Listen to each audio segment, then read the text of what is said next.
In this video, I'm going to teach you all the truths that you need to know about business credit in 2026.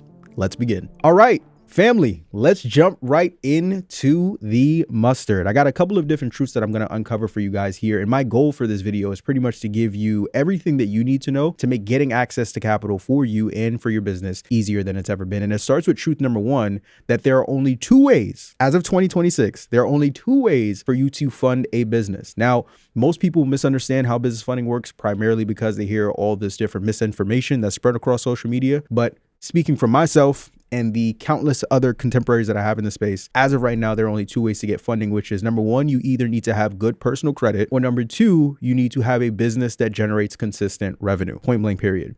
Now, what most of you guys will hear online is that, well, no, you can get access to business credit even if you have bad personal credit. That's not all the way true, right? Typically, what people are saying that they're saying that what they're really referring to is you being able to get access to business credit, but the alternative route, which we have here, is the cash flow route. In that, yes, you are able to go out and get access to capital without leveraging your personal credit report, but in turn, the banks are still going to need some type of collateral, right? And usually that collateral is you have a business that's doing anywhere from $5,000 to $10,000 or more on a monthly basis. It's been doing that kind of revenue for at least the last 3 to 6+ months. And you have business bank statements or business tax returns that can show your business generates that kind of revenue. And when you're going that route, you're typically opening yourself up to either lines of credit, merchant cash advance options, equipment financing, or, if you really want to get technical, like getting access to capital through the SBA. Otherwise, the only other option for you to get funded is always going to be the personal credit route, which most of you guys watching are more than likely going to go. So this is when you have a strong personal credit profile, you leverage it in turn to whether you're applying for with a national lender, regional lender, whoever it may be, and they're pulling your personal credit report, putting an inquiry on there, and you're able to leverage your personal credit to get your business entity funded. But as of 2026, these are the only two ways that you can go out and get access to capital. And don't let anyone tell you otherwise. Truth number two, and this is a really, really big one. This is probably my favorite truth of all the truths that we're going to cover here in this recording, is that regional banks in 2026 are the real cheat code for funding. Now, before I dive into this, I need to contextualize this point so that you guys really understand what's happening in the funding landscape in this current moment in time. So let's go back a bit, right? Back to my younger days, if you will. So back in 2020, when I was first coming into this credit and funding space, it looked a lot different than how it does now. Referring specifically to lenders like American Express and Chase, those were like the cream of the crop when it came to getting access to large limits, right? So you had lenders like American Express where you could literally get 6 business credit cards with $15,000 to $20,000 limits on each with one inquiry. People were doing it every single day, night and day, right? On the Chase side of things, you were able to go out and get $50,000, $60,000, $70,000 limits on credit cards and beyond, to where that was the go-to plug for a lot of people that ran funding companies, and also the go-to plug for individuals that just wanted to go ahead and fund themselves. But what's happened since then is that, referring to what I mentioned earlier, there's a lot of social mediaification that's happening right now within the credit and funding space, to where everybody's running the same play. Everybody's running the same hack, or you use this shortcut, use this blueprint, use my hack, right? Not realizing that the lenders become hip to it, learn about the hacks and the plays that everyone's using. Some people are using it for good, some people not so much. And ultimately what ends up happening is that these lenders move the goalposts, underwriting becomes tightened, and limits get pulled back, to where now, if you fast forward to today in 2026, things are very different. Like, once upon a time, American Express was letting you get like 5-6 business credit cards on a one inquiry, $10,000, $15,000, $20,000 limits. It's not like that anymore. The average limit that I'm seeing for people who are applying with Amex now literally is anywhere between $2,000 to $5,000. I'm gonna say that again. You go from $15,000 to $20,000 limits to now you're getting $2,000 to $5,000 limits on credit cards. It's not the same. And they're not even letting you get as many credit cards under one inquiry as you used to. Before, you were able to get up to 6 business credit cards. Now, I think they're only letting you get up to 2. And then from there, if you apply for anything more than that, they end up hitting your credit report again with another inquiry. Right? And then on the Chase side, they're pulling things back as well, to where, yes, Chase does still offer up to $150,000 on their business credit card products, but it's not as easy as it once was for you to go and get it. So with all these changes that are happening, what is the one thing that you can bet your money on, that even as more hacks and more plays and more of these TikToks and Instagrams that come out that are giving people these strategies that they're essentially running up, watering down, and hurting your ability to get funding, what's the one thing that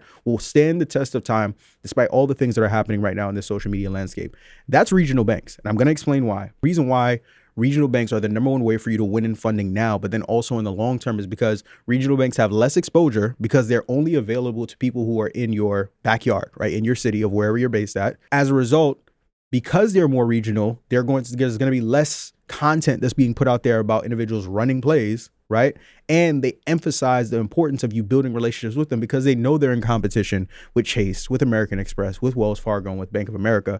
And this is still the untapped, let's call it the untapped market, if you will, within the funding space that I think will stand the test of time. Because once again, even if there are hacks and plays and things of that sort, that let's say you have a regional bank that's based in Dallas. Let's say there's a hack or some type of strategy that somebody leaks on TikTok or social media. The likelihood that that thing is going to be shut down or watered down is lower because it's only limited to people that bank in that respective region, right? Or live within that respective region. Whereas with Chase is, there's literally a Chase, a Bank of America, Wells Fargo in every corner in every city in America. So of course, when some type of play comes out, Chase is going to go ahead and take a step back because it's not just limited to people in a certain city, whereas that's what it is with regional lenders. So the biggest piece of advice that I could give you guys, if you really want to maximize how much capital you're getting access to in 2026, is to start prioritizing forming relationships with lenders that are in your backyard. I don't care if you're in Missouri. I don't care if you're in Dallas, California, New York. Find 2 to 3, 3 to 4 lenders that are only provide banking services in your city. Build relationships with them. And the same big limit approvals you see other people posting online are the same ones you'll be able to get from banks that they don't have access to. Remember, I told you so. Now, truth number 3, this is another big one. How you apply matters more than most people think. Okay. How you apply matters most, let's try saying that 3 times fast, than most people think, right?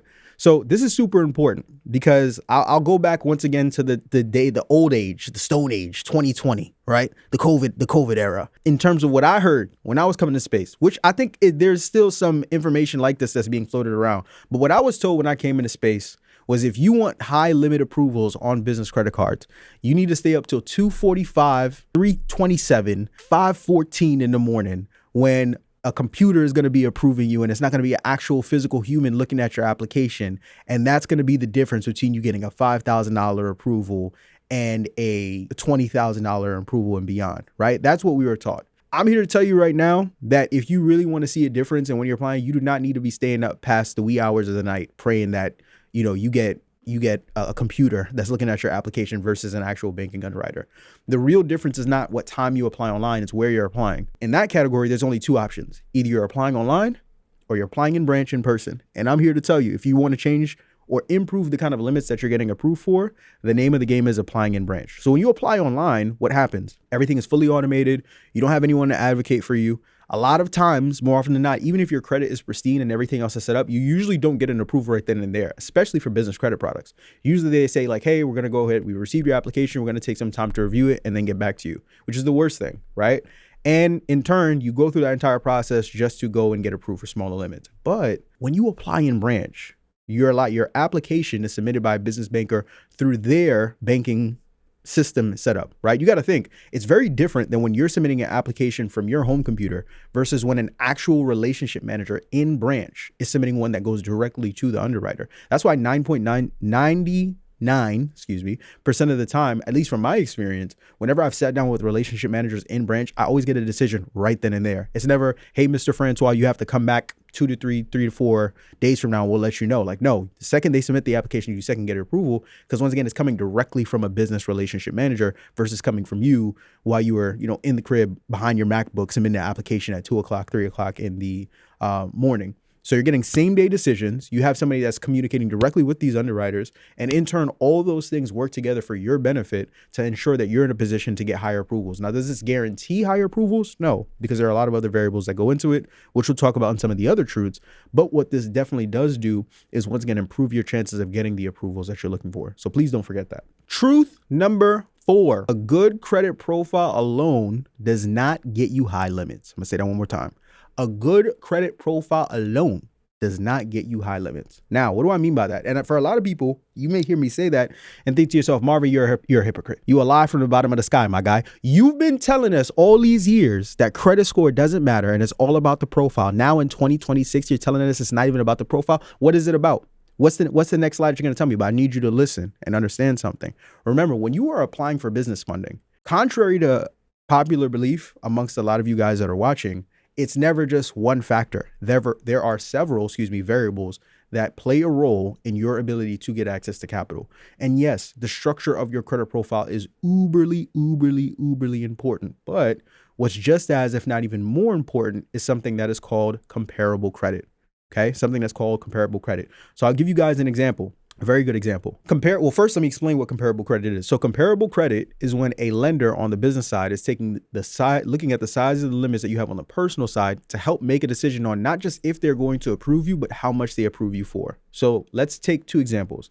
Let's say you have a few personal credit cards and the average limit between all of them is $3,000, $5,000, $4,000, and roughly stays around that range. The good news is, yes, technically your personal credit report is in good standing, but when you leverage that report to now go and apply for business credit cards, why is a lender going to feel comfortable giving you approvals for $20,000 and $25,000 limits when you haven't shown that you can handle that amount on the personal side?